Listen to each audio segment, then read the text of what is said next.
Hello everyone, I am Shiv Kumar Sinha. Welcome to YouTube channel my observations live. आज मैं as I observe योग का प्रारंभ कर रहा हूँ। यह चरणबद्ध ढंग से कई श्रृंखला में प्रस्तुत करेंगे। आज पार्ट 1 है। या पार्ट योग पर जो मेरी अनुभूति रही है, जो अनुभव रहा है, जो योग के अभ्यास में जो मैं महसूस किया हूँ, वह आपकी उपयोग के लिए, आपकी सहयोग के लिए मैं यह प्रस्तुत कर रहा हूँ। इसका मूल उद्देश्य है कि गृहस्थ जीवन जीने वालों जो योग करते हैं उसके योग यात्रा में सहयोग देना, कोई मार्गदर्शन देना नहीं बल्कि सहयोग देना। यह वस्तुतः अपने स्व अनुभूति से, अंतः प्रेरणा से और गुरुजनों के आशीर्वाद से यह योग कार्यक्रम प्रस्तुत करने की प्रेरणा प्राप्त हुई और उसी क्रम में मैं यह प्रस्तुत कर रहा हूँ। योग के संबंध में बहुत सारी अवधारणाएं हैं, बहुत सारी मान्यताएं हैं, बहुत ही व्यापक शब्द है योग। जो महर्षि पतंजलि ने योग के संबंध में जो परिभाषाएं दी है वह बिल्कुल 2-3 शब्दों का है। चित्त वृत्ति निरोध को योग कहा है। यह शब्द तो बहुत छोटा है, चित्त वृत्ति निरोध। जैसे ही चित्त वृत्ति निरोध की बात आती है तो चित्त शरीर के अंदर कहाँ है, इसकी कल्पना दिमाग में उठने लगती है। अगर चित्त है तो उसकी वृत्ति भी है और निरोध है तो चित्त शोधन की भी बात आती है। बिना चित्त शोधन का चित्त वृत्ति निरोध कैसे होगा? अगर चित्त है तो चित्त का भ्रम भी हो सकता है, चित्त विक्षिप्त भी हो सकता है, चित्त संयम भी हो सकता है, चित्त शांति भी हो सकता है। तो यह जो योग की परिभाषा दी गई है चित्त वृत्ति निरोध, यह 2-3 शब्दों का है, लेकिन यह काफ़ी व्यापक है। यह 2 शब्दों का विस्तार यहाँ तक है कि 2 शब्दों या चित्त वृत्ति निरोध का विस्तार अष्टसिद्धि और 9 निधि तक है। जो हमारे शास्त्रों में अष्टसिद्धि की साधना, 9 निधि की प्राप्ति की बात कही गई है, वह उसका मूल और बीज शब्द जो है चित्त वृत्ति निरोध से प्रारंभ होता है। आम आदमी को यह परामर्श दिया जाता है कि योग करे।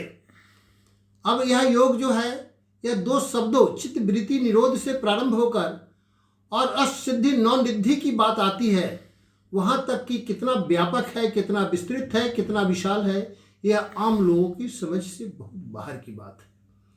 अब कल्पना करें कि हनुमान जी अपने शरीर को विशालकाय बना लेते थे, अपने शरीर को लघु कर लेते थे, हवा में उड़ जाते थे। यह बिल्कुल काल्पनिक कहानी लगती है, लेकिन चित्त वृत्ति निरोध से प्रारंभ होकर जो योग का विस्तार होता है यह उसी का परिणाम है। आप रामायण में सुने होंगे कि रावण ने कल्पना की थी कि हम स्वर्ग में सीढ़ी लगाएंगे। वह स्वर्ग में सीढ़ी लगाने की जो विद्या थी, वह जो उनका संकल्प था जो पूरा नहीं हो सका और रावण को इस बात की जानकारी थी, वह चित्त वृत्ति निरोध से प्रारंभ होता है और उसका विस्तार है कि वह स्वर्ग की सीढ़ी की बात आती है। आप सनातन धर्म में कहीं ना कहीं माँ काली की चर्चा सुने होंगे। माँ काली का जो जीवा बाहर निकला हुआ है, उस अवस्था को हम पूजा करते हैं। यह क्या है? यह चित्त वृत्ति निरोध का विस्तार है। या विस्तार की वह अवस्था है जब माँ की जीवा बाहर निकलती है तो पीनियल ग्लैंड से, पिट्यूटरी ग्लैंड से जो क्षरण होता है, जो सेक्रेशन होता है ग्लैंड से, और वह रस जो प्राप्त होता है, जो कंठ में वह आता है, वह जो है अमृत रस की जो प्राप्ति होती है, उसी की हम पूजा करते हैं। यह कितना विशाल शास्त्र है। हनुमान जी का व्यापक रूप लेना, रावण का स्वर्ग के सीढ़ी लगाने की बात, माँ काली को अमृत रस की प्राप्ति, यह सारे जो है योग का विस्तार है, जिसका प्रारंभ चित्त वृत्ति निरोध से शुरू होता है। अब इतने विशाल शास्त्र को आम लोगों को हम लोग परामर्श देते हैं कि अपनाएं। आम आदमी जब भी योग की बात करता है तो योग शब्द में उलझ कर रह जाता है। मेरा उद्देश्य इस विशाल शास्त्र का एक कुंजिका प्रस्तुत करना है। यह विशाल जो शास्त्र है, जो चित्त वृत्ति निरोध से प्रारंभ होकर असिद्धि और नौनिधि तक जाता है या उससे भी बाहर जाता है, इस विशाल शास्त्र का एक शॉर्ट नोट्स तैयार करना है, एक बीज योग चुनना है, चयन करना है, सिलेक्शंस करना है। अर्थात हम जैसे दुर्गा सप्तशती में पढ़ते हैं, पूरे पाठ का पाठ करते हैं, लेकिन लास्ट में एक कुंजिका स्त्रोत भी है। वह कुंजिका स्त्रोत का उद्देश्य है कि अभी किसी कारणवश अपनी व्यस्ततावश अगर दुर्गा का पूरा पाठ नहीं कर सके हो, उत्तर मध्य और प्रारंभ का पाठ नहीं कर सके हो, तो उस परिस्थिति में आप कुंजिका स्त्रोत पढ़ करके दुर्गा सप्तशती के प्रति अपनी आराधना, अपनी पूजा भक्ति से आप संतुष्ट हो सकते हैं। यह कुंजिका स्त्रोत का यह महत्व है। हमारे मंत्र शास्त्र में भी बीज मंत्र का महत्व है। मंत्र बहुत व्यापक हो सकता है, बड़े मंत्र का उच्चारण नहीं कर सकते हैं, तो बीज मंत्र का उच्चारण करके आप जो है उस मंत्र की शक्ति सार्थक कर सकते हैं। उसी तरह यह विशाल योग शास्त्र को हम कुंजिका के रूप में, शॉर्ट नोट के रूप में, कीवर्ड्स के रूप में प्रस्तुत करने के उद्देश्य से आगे बढ़े हैं। हम कितना सफल रहेंगे यह समय बताएगा, लेकिन अगर हमारे इस विचार को आप पालन करें, अनुसरण करें और परिणाम देखें। इस प्रकार मेरा जो है योग पर अपने एज ए ऑब्जर्व योग शीर्षक में जो मैं प्रस्तुत कर रहा हूँ, इसका पहला उद्देश्य है कि गृहस्थ जीवन जीने वालों के लिए, जो गृहस्थ जीवन परिवार के साथ, बाल बच्चों के साथ अपने जीव को उपार्जन करते हुए योग को अपनाना चाहते हैं, वह योग के संक्षिप्त विधि, वह कुंजिका विधि और या शॉर्ट नोट्स वाले विधि को अपना सकते हैं, उसकी व्यापकता से बच सकते हैं। उनको सहायता करना है, न कि मार्गदर्शन करना, क्योंकि योग में मार्गदर्शन करने की क्षमता हमें नहीं है। हम एक सहायक हो सकते हैं, इसलिए सहायक बनना ही, या सहायक नोट शीट या कहा जाए कि शॉर्ट नोट देना या कीवर्ड्स को सेलेक्ट करके की योग को आपके लिए बताना, यही मेरा उद्देश्य है। इसकी व्यापकता तो आप स्पष्ट हो चुके हैं। हर धर्म में, हर शास्त्र में कहीं ना कहीं अपने ढंग से, अपने टेक्निक से कुछ शब्दों का उच्चारण के इधर उधर योग की पद्धति अपनाई गई है। हमारे धर्म में, सनातन धर्म में, हिंदू धर्म में योग करते समय ओम का उच्चारण होता है, जिसमें कंठ से स्वर का उच्चारण होता है और तालु और जिह्वा के सहारे उच्चारण होकर के, व्यंजन के उच्चारण होकर के एक ध्वनि पैदा कर होता है, जो योग में सहायक होता है। इस्लाम धर्म में भी कंठ से स्वर उत्पन्न होता है, अल्लाह, अल्लाह का उच्चारण होने से वह जो है स्वर कंठ से ध्वनि उत्पन्न होकर के जीवा और तालव्य के सहारे बाहर निकलती है, जो वाइब्रेशन करता है। फिर उसी तरह जो है आमीन शब्द की उच्चारण किया जाता है। आमीन भी जो है अस्वर से उच्चारण होकर के और जो है ओम का मिन शब्द का उच्चारण होता है, जो एक ध्वनि उत्पन्न करता है और योग में सहायक होता है। अर्थात सभी धर्मों का मूल कहीं न कहीं योग है, और योग के कुछ टेक्निक में अंतर हो सकता है, लेकिन वस्तुतः योग जो है, योग की इतनी महत्ता है कि योग के कारण ही शरीर की विभिन्न रूपों में हनुमान जी अपने शरीर को हल्का करके आकाश में उड़ जाते हैं। अपने कारण शरीर को, अपने सूक्ष्म शरीर को वह जो है लघु कर करके दूसरे जगह चले जाते हैं, अपने शरीर को विशालकाय बना देते हैं। इतना ही नहीं, आप ये देखे होंगे कि कई साधु महात्माओं ने योग के माध्यम से दो शरीर धारण, दो जगह, एक ही बार दो जगह दिखाई दे। इवन ईसा मसीह भी मरने के बाद उनका सूक्ष्म शरीर अपने शिष्यों को दिखाई दिया। तो इस प्रकार योग इतना विशाल है सभी धर्मों में, सभी जगह। और कहा जाए अगर योग के संबंध में, तो भारत जो योग की भूमि रही है।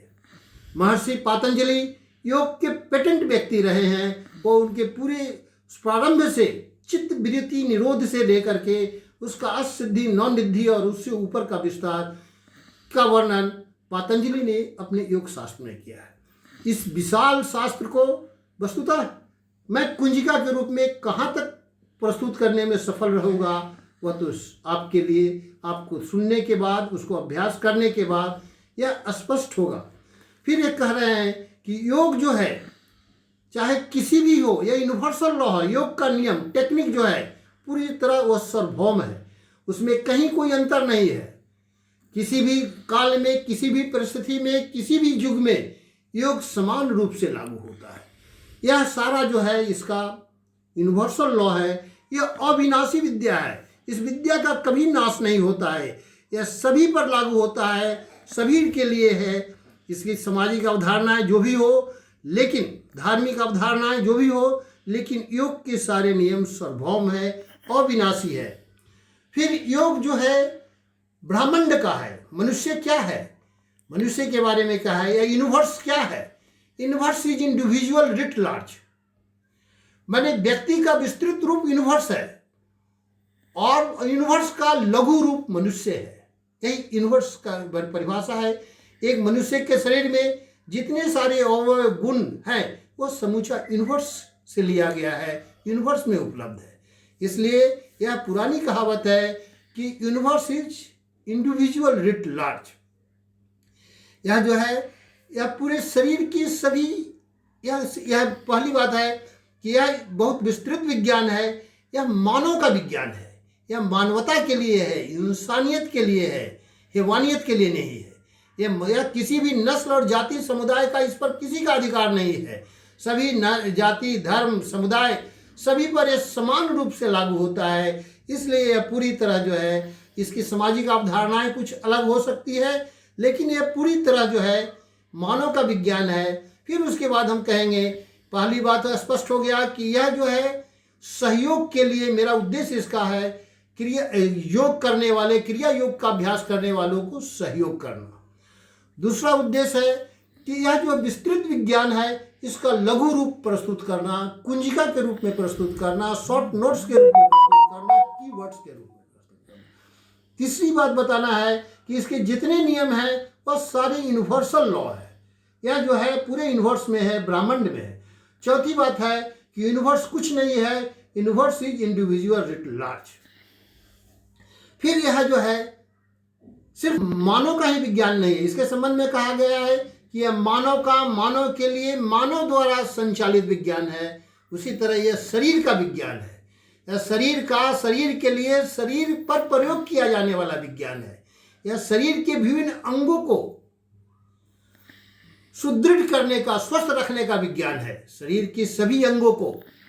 इतना ही नहीं है, हमारे ऋषि मुनियों ने यह जो है मन कायिक शरीर की कल्पना की और रीढ़ की हड्डी के सहारे इंगला, पिंगला और सुषुम्ना नाड़ी की कल्पना करते हुए विभिन्न चक्रों के माध्यम से शक्ति का प्रवाह की बातें कही है। इस संदर्भ में कहना है कि वह मन कायिक जो शरीर की बात है, मैं इसको वैज्ञानिक दृष्टि से कहता हूं कि यह डक्टलेस ग्लैंड का योग है। योग जो है डक्टलेस ग्लैंड, अंतःस्रावी ग्रंथियों को से सही स्त्रवण का यह विज्ञान है। आपके सारे डक्टलेस ग्लैंड्स जो है, अंतःस्रावी ग्रंथियां जो है वो सही ढंग से कार्य करें, यह इस योग में योग की महत्वपूर्ण भूमिका है। इसलिए यह शरीर के सभी अंगों पर काम करने वाले, शरीर के सभी डक्टलेस ग्लैंड्स पर काम करने वाला योग है। इतना ही नहीं, योग आपकी ऐच्छिक और अनैच्छिक क्रिया, जो शरीर के अंदर ऐच्छिक क्रिया है उस पर काम करने वाला है, अनैच्छिक क्रियाएं पर काम करने का है। इस प्रकार योग के संदर्भ में जो मेरा इंट्रोडक्शन है, जो मेरा उद्देश्य है, करीब करीब इसी पर है। अब फिर मैं आगे वर्णन करूँगा फिर कि योग ब्रह्मांड का विज्ञान है, योग मानव का विज्ञान है, योग शरीर का विज्ञान है, योग शरीर की अंगों का विज्ञान है, योग जो है ऐच्छिक और अनैच्छिक क्रियाओं का विज्ञान है। योग मनुष्य को वर्तमान में जीना सिखाता है। यह अतीत की कल्पना, अतीत की बातों को छोड़कर, भविष्य की कल्पना को छोड़कर वर्तमान में जीने की कला का बताता है। आज का इंट्रोडक्शंस मैं यहीं समाप्त करता हूँ।